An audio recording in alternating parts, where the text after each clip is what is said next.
Hey guys, it's Mike from Dolan Cues and Billiards Instruction, and today we're going to be talking about jump shots.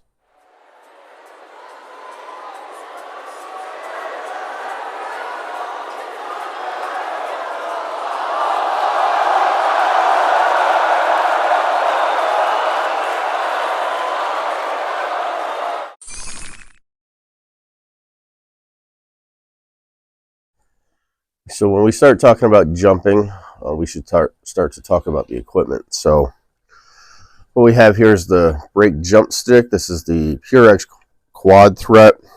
Nice thing about this is that it breaks down into 4 different pieces. It's nice, sometimes nice to have a brake jump so you don't have to put together an extra piece of equipment or carry around that extra stick in your bag.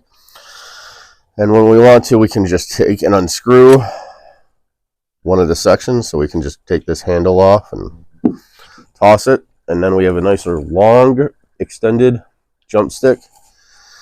And then we can actually take that couple inch piece off, and now we have a shorter one. So that's the brake jump, which leaves us to the Q-Tech Propel. This is one of the premier pieces of equipment in jumping for jump only sticks. The tip comes in at just about 14 millimeters. This is the Taum 2.0 brake jump, and the total weight is about 11 ounces. This does have a small 3.5 inch weighted extension, and if you wanted to take that off to make this even lighter, you can do so. So those are a couple different pieces of equipment out on the market for you.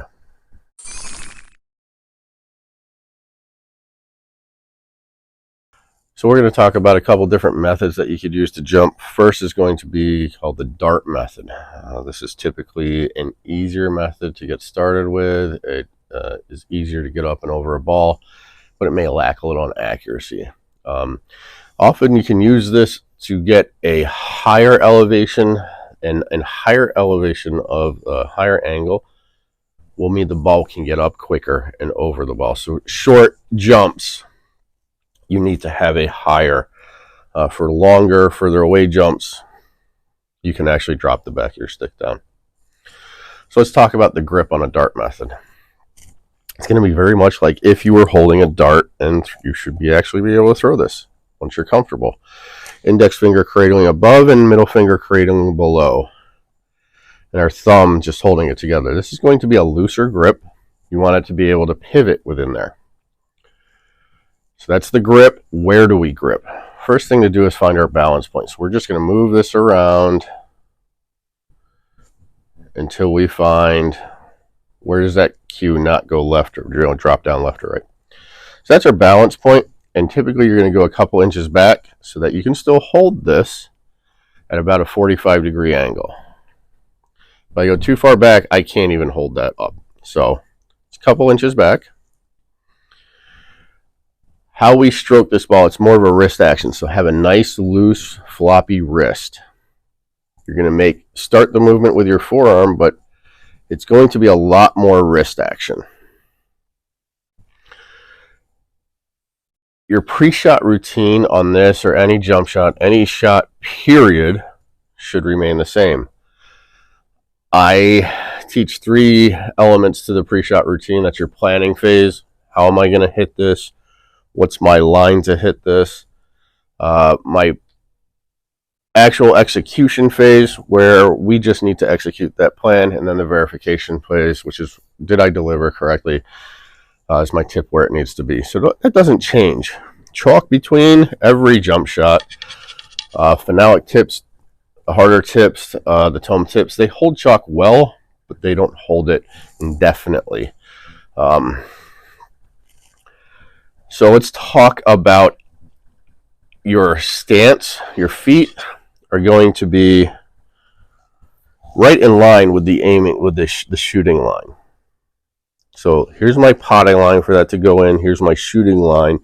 And if I imagine a line going right down onto the floor, my feet are going to come up to it. I'm going to be pretty well balanced. There's going to be a little bit more weight on my forward foot because I am going to lean forward a little, and I'm going to get my head directly over the cue if I can, as best as I can. So make small adjustments there, but in general, that's what it should feel like. Where do we strike the ball? We strike the ball at core center. So where is that? Center is relative to the cue stick's angle. Here is center, but as I raise, center changes. Center changes on the surface. It doesn't change the fact that I'm aiming at core center. So the absolute core middle of this ball. Body movement should be restricted to your arm. Don't pop your head up to look to see what happens. It's irrelevant. Keeping your head down, your eyes down, will allow for there to be less body movements.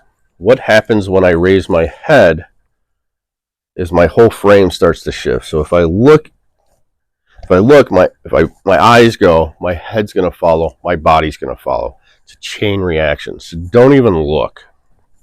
Just keep focused on where the cue is, and after you strike it, where the cue was. Focus on where's my tip at that point.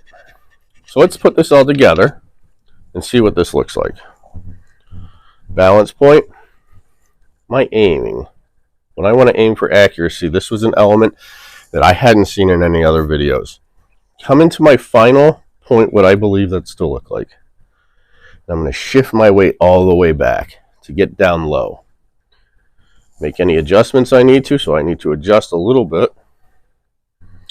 Then come back up. I neglected to talk about the bridge, so that's an important element. So our bridge that we're going to use is 3 points of contact, a tripod bridge. It's kind of the horns or rock and roll sign. What that looks like is 2 fingers down, and my index and pinky finger out, my thumb kind of curled into that. I'm going to push up and twist a little bit because I like to have that V, that groove, in line with the stick. It creates a good alley, gutter groove for that stick. So let's see what this all looks like.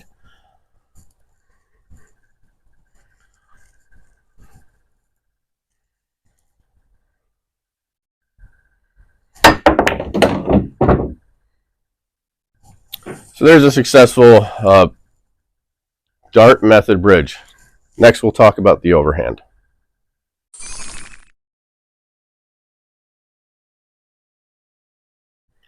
Great, now we're going to talk about the overhand method for jumping. This is going to be very, very similar to your normal shooting stance, stroke, all that remains very, very close. So the grip, kind of that nice relaxed grip. When we pull back, we're going to unfurl. Those fingers are going to slide out, right? Not holding on with this much more than a finger, maybe just a little bit of this second finger. It's a loose grip. You're still going to use your arm. Your pivot point is going to be your elbow. Not a lot of body movement. None. Head down. Focus point. Don't lift it up. Your stroke, very similar. Your pre-shot routine stays the same. Aiming. Let's talk about the feet first. So my feet are going to be much more turned in line with the shooting line. So if I drop that line down to the floor, both my toes go up to it. Typically, my weight is just on my back leg a little bit more than my front. In this case, I'm going to pivot forward a bit more. So there's a lot of weight on my front. I could actually lift my leg and not fall. Depending on your height is whether you want to use the sidearm or overhand. I am just about 5'10". I can do either. The overhand, where my arm is straight up and down, I'm about at my limit.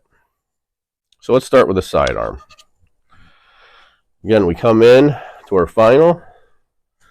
And you can see my arm is out to the side. I'm still just moving my elbow, though. Keep that in mind. Aim up.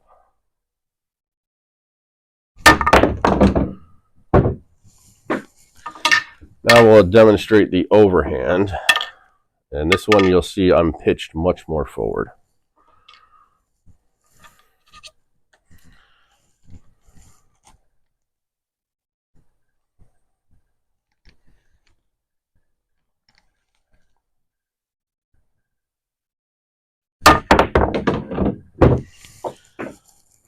So there you have it. There's a couple different jump techniques to use. Again, for me, it was aiming, come into your final stance, shift your weight back to be able to create accuracy. Head movement. If you lift your head, even to look up with your eyes, if you lift your eyes, your head will follow, your body will follow. It's a chain reaction. So if I lift, you'll see what happens to my frame. So my shoulder starts to come back. And if you start lifting as you're striking the ball, you're going to hit over that top and very easily go in and hear that miscue. So if you find yourself miscuing, if you're not jumping up over that ball, make sure your head does not lift up. Goodbye.